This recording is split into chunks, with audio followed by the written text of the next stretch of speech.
अस्सलाम वालेकुम, मैं हूं साजिद हसन। आप मेरा YouTube चैनल देख रहे हैं। बाबर आजम की बुराई हर कोई करता हुआ नजर आता है, शाहिन आफरीदी को गालियां देता हुआ हर कोई नजर आता है, लेकिन एक शख्स जो बचा हुआ है और जो सबसे बड़ी फसाद की जड़ है उसको कोई पूछता हुआ नजर नहीं आ रहा। ये छोटा डॉन मोहम्मद रिजवान है, जिसने साजिश की थी सरफराज अहमद के खिलाफ और मिसबाउल हक के बरादरी के होने की वजह से इसने अपनी टीम के अंदर जगह बनाई थी और मैडिट की धज्जियां उड़ाता हुआ जब ये टीम के अंदर आया था तो ये 0/0 था। उसके बाद इसका सूरज जो है वो चढ़ता हुआ नजर आया और इसने कुछ अपने तौर पर भी कोशिश की थी, अपने बैटिंग स्टाइल चेंज किया था, लेकिन वो बैटिंग स्टाइल चेंज होना सिर्फ एक मैच के अंदर नजर आया, इंडिया और पाकिस्तान के मैच के अंदर, जिसमें पाकिस्तान ने पहली दफा इंडिया को किसी भी आईसीसी टूर्नामेंट के अंदर जो है वो शिकस्त दी थी। उसके बाद से अब तक ना मोहम्मद रिजवान ने पाकिस्तान के लिए कुछ किया है, ना मोहम्मद रिजवान का कोई फायदा है पाकिस्तानी टीम को। सिर्फ लड़ाइयाँ करवाना, एक दूसरे से फड्डे करवाना, इधर की उधर लगाना, एक ऐसा काम करना जो कोई किसी किस्म का कोई गद्दार जो है वो करता हुआ नजर आता है, वो ये काम करता हुआ नजर आता है। और ये तमाम फड्डा जो हुआ है, जो ग्रुप बंदियाँ हुई हैं, इसके अंदर मेन किरदार जो है यही छोटा डॉन मोहम्मद रिजवान जो है मेन किरदार के तौर पर नजर आया है। चाहे बाबर आजम को भड़काना हो कि किसी नए खिलाड़ी को सामने नहीं आने देना, अपनी जगह पक्की करना, ओपनिंग डिपार्टमेंट किस तरह संभालना, धमकियाँ देता हुआ नजर आना कि अगर मुझसे ओपनिंग नहीं करवाई जाएगी तो मैं 4 नंबर पर नहीं खेलूंगा, मीडिया के ऊपर आकर ये वाला बयान देना कि मुझे किसी भी पोजीशन के ऊपर खिलाया जाए, मैं पाकिस्तान के लिए खेलने को तैयार हूं, और पीछे जाकर जो है वो सिफारिशें लगवाना कि मुझे ओपनर करवाया जाए, ओपनिंग करवाई जाए। इस तरह की 2 नंबरियां और अपने आप को शो ऑफ करना, क्रिकेट की जब इनिंग चल रही होती है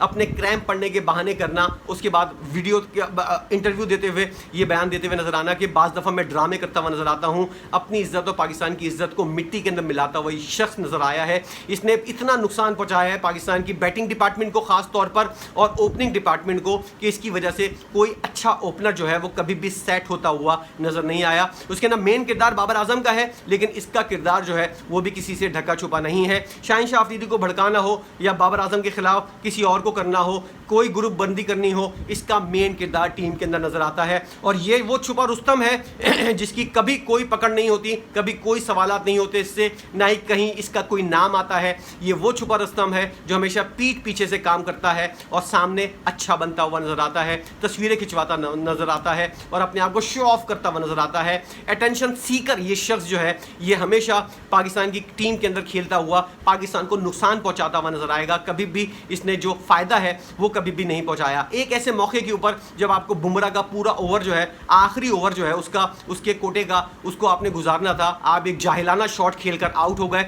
और पाकिस्तान को जीता हुआ मैच हरवा दिया। ये जहालत सिर्फ पाकिस्तान के अंदर पाई जाती है और इस जहालत का जिम्मेदार सिर्फ विकेट कीपर मोहम्मद रिजवान है और कोई नहीं हो सकता। इस तरह की कारकर्दगी सिर्फ इस जाहिल से तवक्को की जा सकती है कि जीता हुआ मैच जो है, एक ज़माने में आप पाकिस्तान को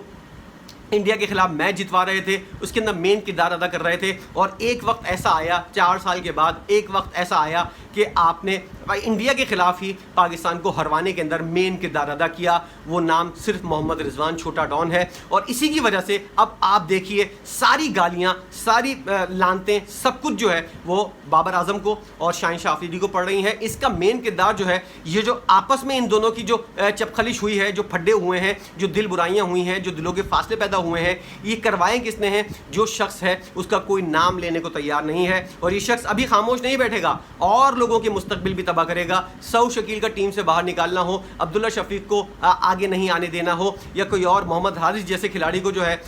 टीम से बाहर करना हो, और आजम खान जैसे खिलाड़ी के ऊपर एतमाद करना हो, उसको पता है आजम खान की जो सेहत है और जो उसकी फिटनेस है उसके ऊपर इसको बाहर ही करना पड़ेगा। इसलिए ये एक तरह से ये टैग अपने ऊपर लगाना कि मैं विकेट कीपर, किसी को विकेट कीपर को सपोर्ट नहीं करता हूँ, ये टैग भी उसके ऊपर से हट जाएगा। बहुत शार्प माइंड है, बेशक पढ़ा लिखा नहीं है, लेकिन दिमाग इसको यूज़ करना आता है और इसको जो मशवरे देने वाले लोग हैं वो भी ज़रा सा कुछ दिमाग से ज़रा सा तेज़ हैं। पता नहीं क्या पीते हैं वो लोग कि उनका दिमाग ज़रा तेज़ चलता है, जिस वजह से वो लोग इसको अच्छे अच्छे मशवरे देते हैं और वो इन मशवरों पर अमल करके हमेशा छुपा रहता है। कभी भी कोई गाली इसको देता हुआ नज़र नहीं आएगा, कोई इसकी बुराई करता हुआ नज़र नहीं आएगा, लेकिन हमेशा पीठ पीछे से जो काम करना वाला काम है, वो आग लगाना और चिंगारी देना, वो इसका काम है और यही काम ये करता हुआ नज़र आता है। और हमेशा किसी भी खिलाड़ी को सेट नहीं होने देना, बाबर आजम के कान भरकर किसी खिलाड़ी की रेड लगा देना, शाहिन आफरीदी के कान भरकर किसी को भी साइड लाइन करवा देना, ये इसका मेन मशगला है और इसी वजह से ये टीम के अंदर टिका हुआ है। अभी तक और अब ये एक नई पोजीशन के ऊपर आने की कोशिश कर रहा है। जैसे कि आपने प्रेस कॉन्फ्रेंस के अंदर देखा होगा, मोहसिन नकवी साहब के बारे में वो इस तरह की मतलब उठाने की भी एक हद होती है, इतनी ज़्यादा उठा रहा है। अब किसी जाहिल के सामने अगर ये कोई बात करेगा तो वो इसकी बात को एक्सेप्ट कर लेगा, लेकिन कोई पढ़े लिखे के सामने की ये वाली बात करेगा ना तो उसको एक थप्पड़ लगाएगा और बोलेगा कि ये चीज़ पॉसिबल ही नहीं है। फरमाते क्या हैं, बोलते हैं मोहसिन नकवी साहब सुबह का नाश्ता अमेरिका में करते हैं, दोपहर का खाना जो है वो पाकिस्तान के अंदर खा रहे होते हैं। ये बयान आप लोगों ने सबने सुना होगा। 24 घंटे 18 घंटे की फ्लाइट का डिस्टेंस है। अगर मोहसिन नकवी साहब नाश्ता करके अमेरिका से निकले भी तो पाकिस्तान में अगले दिन का दोपहर का खाना या रात का खाना खाएंगे या फिर उससे ज़्यादा लेट हो जाएंगे। किसी जाहिल को ये वाली तौफीक नहीं हुई कि तू जो बयान दे रहा है, तो तेरी जो जहालत है वो अपनी जहालत अपने पास ही रख। मीडिया के अंदर आने से पहले ज़रा सा मुंह खोलने से पहले संभाल कर अपने ज़रा दिमाग के ऊपर, दिमाग तो है ही नहीं, अखरोट दिमाग वाला बंदा जो है वो इसी तरह की बात कर सकता है। दोपहर का खाना पाकिस्तान के अंदर खा रहे हैं और शाम का खाना जो है वो दुबई के अंदर खा रहे होते हैं। ये तो पॉसिबल है कि अगर कोई दोपहर का खाना पाकिस्तान के अंदर खाए और शाम का खाना जो है वो दुबई के अंदर खा ले, क्योंकि 2 घंटे की फ़्लाइट है। लेकिन सुबह का नाश्ता अब इस तरह की, और मोहसिन नकवी साहब की इतनी ज़्यादा अच्छाइयाँ और इतनी ज़्यादा ज़मीन आसमान एक कर देना, ये जो नाश्ते और खाने वाली बात है ये तो ज़मीन आसमान भी एक नहीं करना, पता नहीं कितने आसमानों को एक कर देना, ये वाली बात है। उठाने की भी एक हद होती है। अब ये चक्कर में लगा हुआ है कि किसी तरह इसको कप्तानी मिल जाए, ये किसी न किसी तरह ज़राए से अपने तौर पर कोई मैसेजेस वगैरह पीसीबी को और मोहसिन नकवी साहब को पहुंचाने की कोशिश करता है और अपनी कप्तानी जो है उसके अंदर ये फेवरेट आने की कोशिश करता हुआ नजर आता है कि किसी तरह इसको कप्तानी मिल जाए और मामला जो है वो इसके कंट्रोल के अंदर आ जाए। मुल्तान सुल्तान के साथ खेलते हुए इसने दोनों फाइनल जिस तरह हारे हैं और जिस तरह की कारकर्दगी है, पता चल गया है सबको। और ख़ास तौर पर याजू कंपनी और साया कंपनी का डायरेक्टरशिप होने की वजह से एक मफादात का टकराव भी पैदा हो रहा है, जिस वजह से पीसीबी जो है इस जैसे शख्स को कभी भी कप्तान के तौर पर नहीं देखती, लेकिन ये अपने तौर पर पूरी कोशिश करता हुआ नज़र आ रहा है कि किसी तरह इसको कप्तानी मिल जाए और किसी तरह ये तमाम तरह मामला जो है अपने हाथ में ले ले। फिर ये बाबर आजम को भी संभाल लेगा, फिर ये शाहीन शाह अफरीदी को भी संभाल लेगा। और मेरी नज़र के अंदर बहुत से लोग जो हैं वो ये मुतालबा करते हुए नजर आते हैं कि मोहम्मद रिजवान को कप्तान बना दिया जाए। पाकिस्तानी क्रिकेट की तबाही का वाला दिन होगा इन तीनों में से अगर किसी को कप्तान बनाया गया या फिर बाबर आजम को कंटिन्यू किया गया, क्योंकि इन तीनों की वजह से पाकिस्तानी क्रिकेट को जितना नुकसान हुआ है इतना नुकसान पिछले तकरीबन 20-30 साल के अंदर क्रिकेट को नुकसान नहीं हुआ होगा। कौन सी ऐसी एसोसिएशन टीम है जिसे पाकिस्तान नहीं हारा हो, कौन सी ऐसी BCD टीम है जिसे पाकिस्तान नहीं हारा हो, लेकिन हम लोग इनको सो कॉल्ड स्टार्स के तौर पर देखते हैं।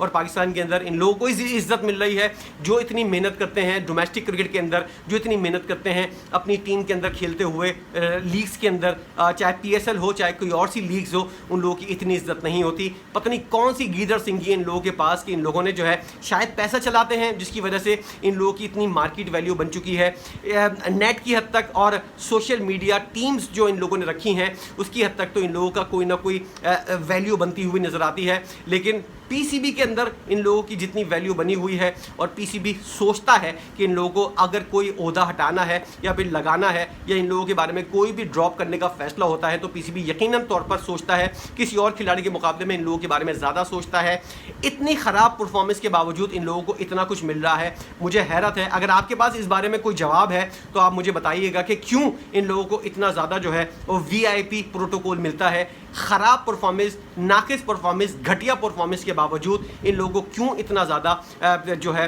वो VIP प्रोटोकॉल मिलता है। कोई मुझे ये समझाने की कोशिश कर दे या मुझे समझा दे, मेरी समझ के अंदर ये वाली बात नहीं आ रही। ये छोटा डॉन जो है अब कप्तानी के चक्कर के अंदर लगा हुआ है। क्या पाकिस्तानी टीम का कप्तान मोहम्मद रिजवान को बना दिया जाए तो ये पाकिस्तान के लिए फ़ायदेमंद होगा या नुकसानदेह होगा, ज़रूर अपनी राय का इज़हार कीजिएगा। और अगर नहीं हुआ तो फिर इसकी जगह बनती है टीम के अंदर या नहीं बनती, इस बारे में भी ज़रूर बताइएगा। वीडियो देखने का बहुत शुक्रिया।